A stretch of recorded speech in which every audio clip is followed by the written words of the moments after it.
If Michelangelo was my father.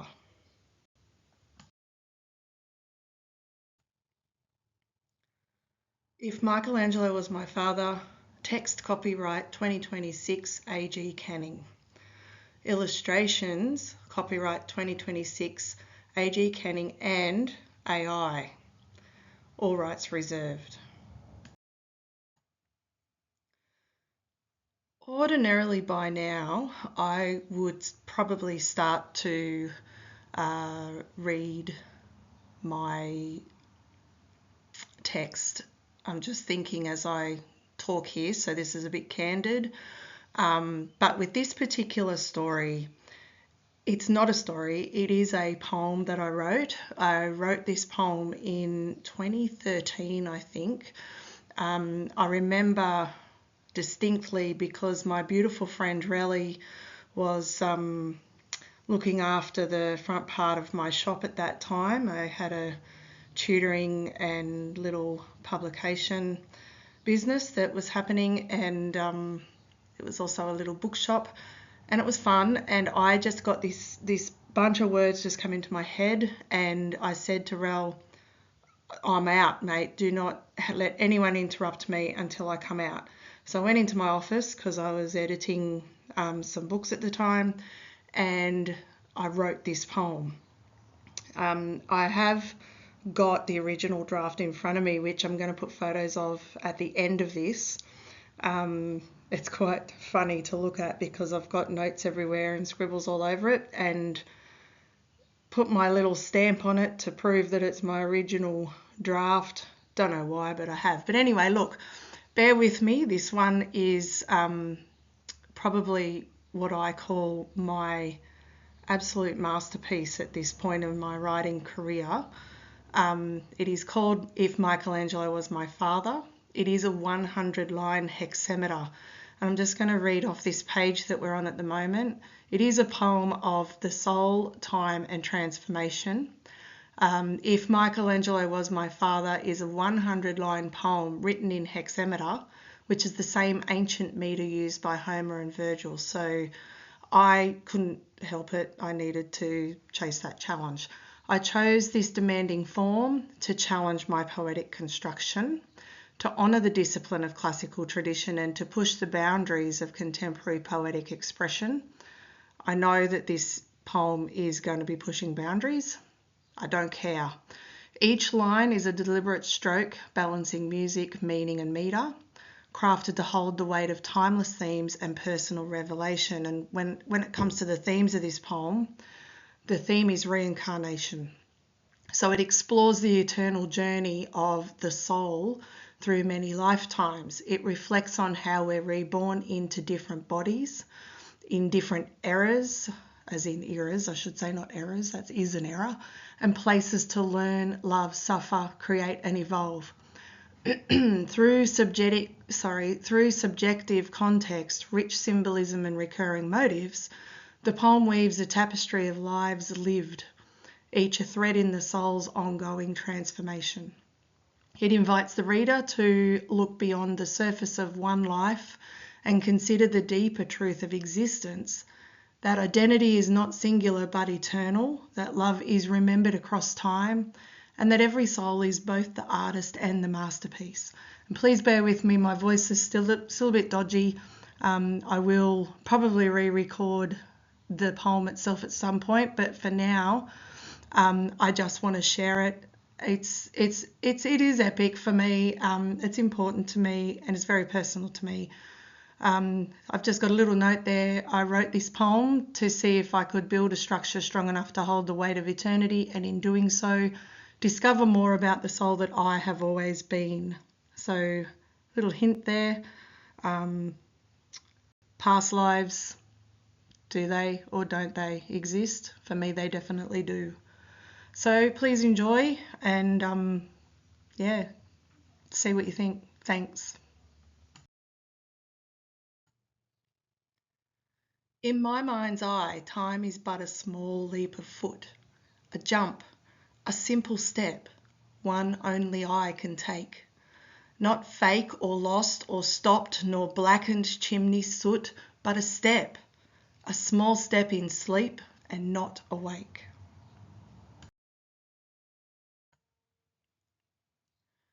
"'Tis my time and mine alone, a timely treasure, a test of faith and history written as scrolls, where angels painted in mixed unconditional pleasure, naked, winged, white flesh like ugly trolls."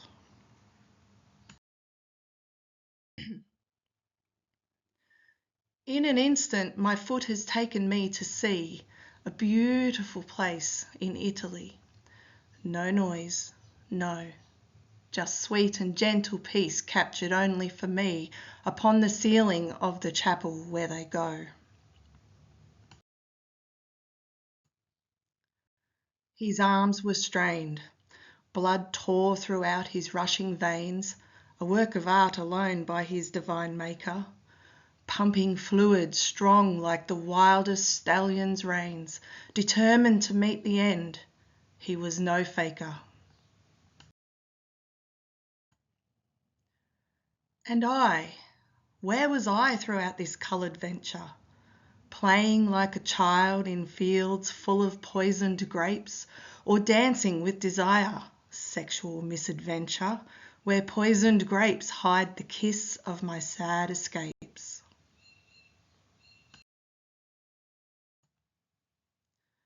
In time, I triggered rattled swords. Their mounts like knights were dangerous, hypnotic, thunderous wildfire. Blackened charcoal eyes threatened such magnetic might. That handsome Templar soldier took me as his wife.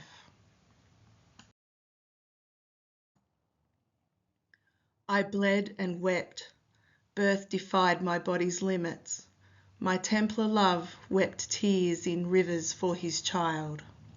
Hidden within red velvet throne where wholly sits our lies and stolen babes, noble, drugged, numb and mild. Yet my father painted still upon the golden roof, not guilt, but royal foundations round his self. He pushed and prodded, paintbrush tired, fighting, aloof. From there so small, an old wrinkled elf.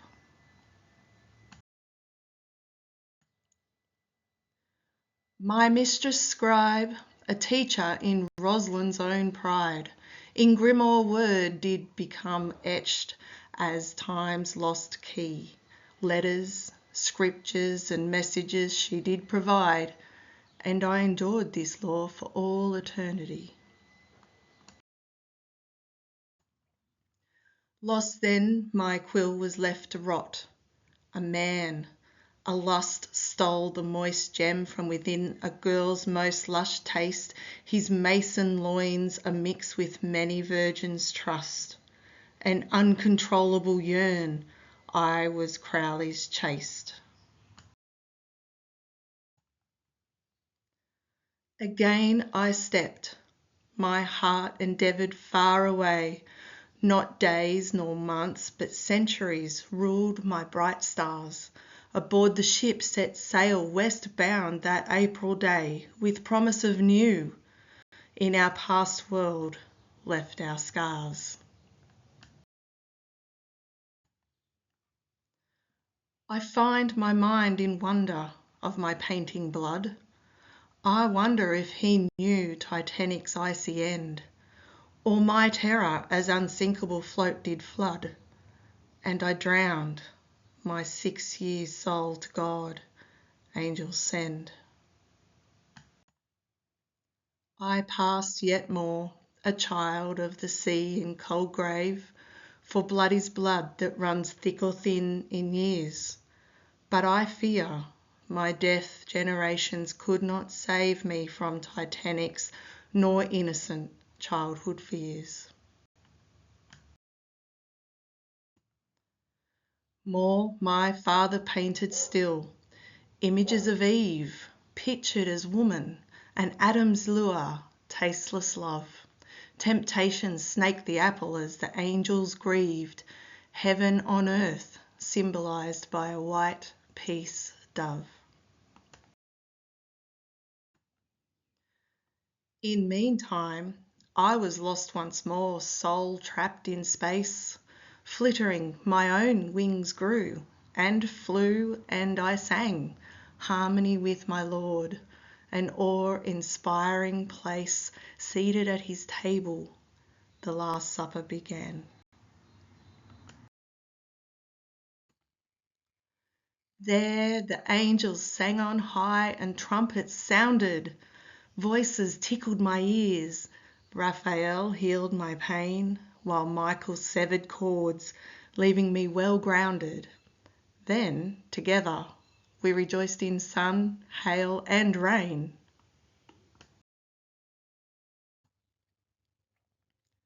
The painting grew. My father, Michelangelo, weary as he might have been, worked onwards. The blue and green and brown spread clear, and paint dripped down in flow, but the death of Haman stuck to the roof like glue.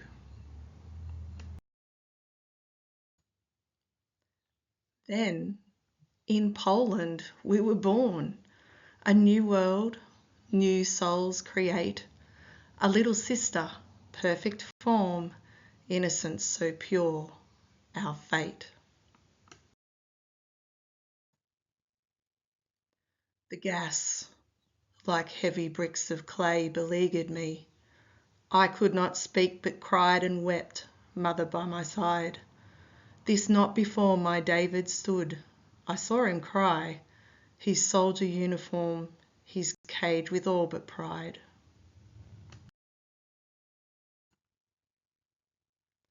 My lungs bestowed the rich death gas. I tore my skin, and blood as red as my father's paint, twice as thick, left my nails. His rifle rested before his shin, kept my beloved David safe from Nazi sick.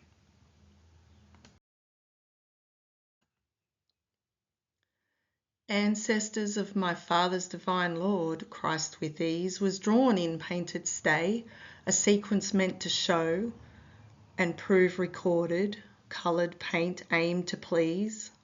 Pleased? Only Julius will ever really know.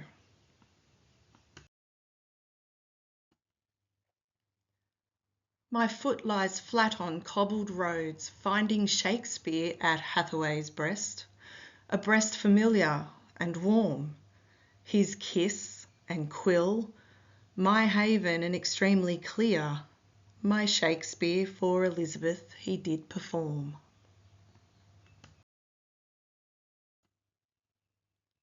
Still persistent, my father painted Sistine wealth and poured and mixed while brethren prayed or strayed as men behind closed doors. 'Tis not their fault a woman's wisdom stirs the world once more. Her power, desire and meaning moves the depths where artists soar. As promised, time has held my foot a longing jump to modern days where quill, now pen, but always ink, records my imagination sweet, juicy, plump, immorally ripe, my thoughts an innocent pink.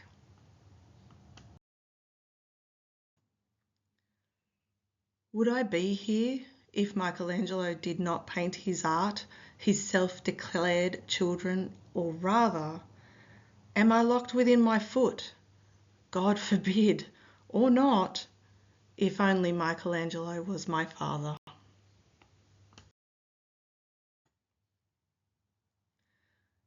Then I've just got a little bit here about me, A.G. Kenning. I am an Australian educator, researcher and independent author whose work spans educational theory, poetry and children's literature. It does say her there, but I'm just going to say me. My writing explores transformation, resilience, symbolism and the enduring power of story, drawing inspiration from history, nature and lived experience. Through both scholarly and creative works, I do seek to inspire curiosity, compassion, and a deeper understanding of the human journey. I wanted to include this extra slide in this video because I want to start sharing a little bit more about the way that I write my poems. And I've just got a picture there of the screen when I was creating the video on the computer, and you can just see on the keyboard there in that first picture the grid that I use, and then on the second picture you can see the whole grid, and that's just the first page of 3 pages to make up that 100 lines that I was talking about. So I use a grid to make sure that I'm using the correct syllables and like number of syllables for the meter that I want the poem to be. So anyway, that's just a little extra image that I wanted to include in this video. And yeah, later on I'm going to explain my grid a little bit more. Thank you. And this is just a little back cover blurb. What if one step could carry your soul through history? It's definitely food for thought. In If Michelangelo Was My Father, A.G. Canning weaves poetry, history and imagination into a remarkable journey across centuries. Through the eyes of a wandering soul, each poem steps into another time, from Michelangelo beneath the Sistine Chapel ceiling to the Titanic, Shakespeare's England, and moments of love, loss, faith and survival. It is a lyrical meditation on art, memory, ancestry, and the enduring human spirit. This collection invites readers to ask one timeless question: what masterpieces live within our souls still? It's just something to think about.